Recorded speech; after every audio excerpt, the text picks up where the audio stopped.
Life can be overwhelming.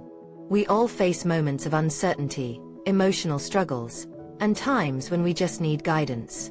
What if I told you that tarot could be more than just a tool for divination?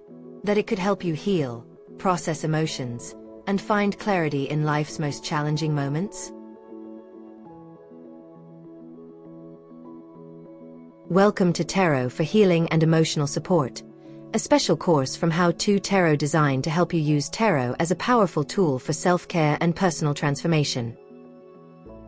In this course, you'll learn how to use tarot for emotional healing and self-reflection, specific spreads to navigate anxiety, heartbreak, and personal growth, how to connect deeply with your intuition for inner wisdom and peace, journaling techniques that bring clarity and release emotional blocks, and so much more.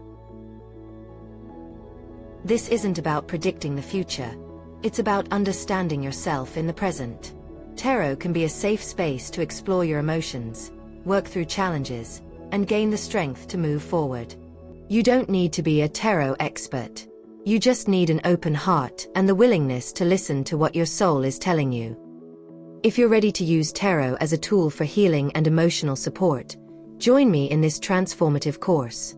Let's take this journey together. Your healing starts now. Visit How2Tarot today.